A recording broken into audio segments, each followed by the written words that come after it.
List મૂકવા માટેની વાત કરવામાં આવે છે। એની પાછળથી જે કોઈ કાર્યવાહી કરવામાં હોય એ કાર્યવાહી થતી નથી ને એટલા માટે કરીને એજન્સીઓને અને કંપનીઓને આ કામ માટે કરીને કોઈ ગંભીરતા લેતા નથી અને એના હિસાબે રાજ્ય સરકારના પૈસા વેડફાય છે, ક્યાંક પુલો પડે એના લીધે લોકોનું મૃત્યુ થાય છે। એટલે બેવડી નીતિમાં રાજ્ય સરકારે જવાબ આપ્યો છે ત્યારે આ ગુજરાતની જનતાને કહેવા માંગીએ છીએ કે કરોડો રૂપિયા જે માર્ગ ને મકાન વિભાગ મારફત ફાળવવામાં આવે છે એમાં અધિકારીઓ, કોન્ટ્રાક્ટરો અને અહીં બેઠેલા જે ટેન્ડર પાસ કરવા વાળાની મિલીભગતના કારણે આ સ્થિતિનું નિર્માણ થાય છે। બનાસકાંઠાના કોન્ટ્રાક્ટરે તો એવું જાહેરમાં કબૂલેલું કે ભાઈ આ ટેન્ડર મેં એમને લીધેલું નથી, કમલમમાં પૈસા આપીને મારું ટેન્ડર મંજૂર થયેલું છે। એટલે આવા આક્ષેપો જ્યારે ખુલ્લેઆમ પેપરોમાં અને ટીવી મીડિયા મારફત જાણવા મળતા હોય ત્યારે એ આ ગુજરાત માટે શરમજનક બાબત છે। હું અપેક્ષા રાખું કે આ રોડનું કામ વહેલામાં વહેલું પૂર્ણ થાય અને જે સબલેટમાં આપ્યું છે એ એજન્સીઓ કામ નથી કરતી અને એમને બ્લેક લિસ્ટમાં મૂકી અને જે રાજ્ય સરકારે એની વસૂલાત કરવાની હોય વસૂલાત કરે અને આવનાર સમયની અંદર માર્ગ અને મકાન વિભાગ મારફત જે કાંઈ બજેટ દરમિયાન જે ક્ષતિઓ ગુજરાતની અંદર કે જ્યાં અમારી સમક્ષ આવશે એને અમે આપના માધ્યમથી ગુજરાતની જનતા સુધી પહોંચે એવા પ્રયત્નો કરી અને ગુણવત્તાવાળું કામ થઈને લોકોની સુખાકારીમાં સરકાર આગળ આવે એવી અમે અપેક્ષા રાખીએ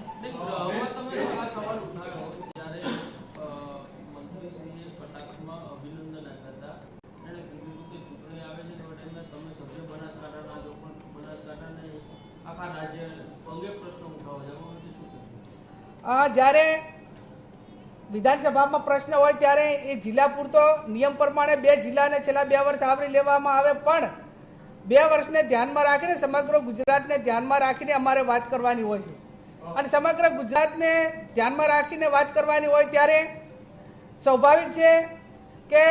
અમારી સભ્ય સંખ્યા ઓછી હોવાના કારણે મારે ઉત્તર ગુજરાતના લેવાના હોય પણ પ્રશ્ન પ્રાયોરિટીમાં લેવા માટે એકનો એક પ્રશ્ન 3-4 ધારાસભ્યો પૂછે તો એ પ્રશ્ન પ્રાયોરિટીમાં આવે એટલા માટે કરીને અમે આ રીતે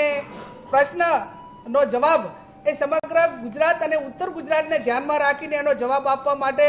અમે એમની પાસે અપેક્ષા રાખી હતી પણ એમને કદાચ ચૂંટણી દેખાતી છે પણ અમારા મનમાં તો જે લોકોનું હિત અને લોકોનું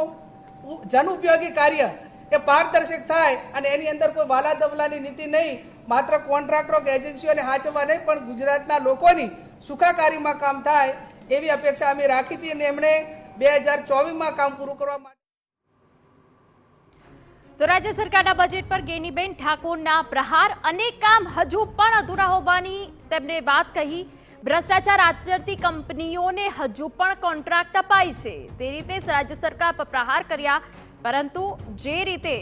બજેટ રજૂ થયું છે, ઐતિહાસિક બજેટ રજૂ થયું છે અને તેમાં કોંગ્રેસ અનેકો આક્ષેપ કરી રહી છે। કોંગ્રેસે આ પહેલા પણ મોંઘવારીને લઈને પણ વિધાનસભા બહાર વિરોધ દર્શાવ્યો હતો અને તે બાદ ગેનીબેન ઠાકોરને આપે સાંભળ્યા કે અનેક કામ હજુ પણ અધૂરા છે, ભ્રષ્ટાચાર આચરતી કંપનીઓને હજુ પણ કોન્ટ્રાક્ટ અપાય છે અને જેના કારણે નિર્દોષોના જીવ જાય છે પરંતુ રાજ્ય સરકારનું આ પૂર્ણ સ્વરૂપનું બજેટ જે રજૂ થયું છે લોકસભા ચૂંટણી પહેલા આજે બજેટ રજૂ કરવામાં આવ્યું છે, ઐતિહાસિક બજેટ છે।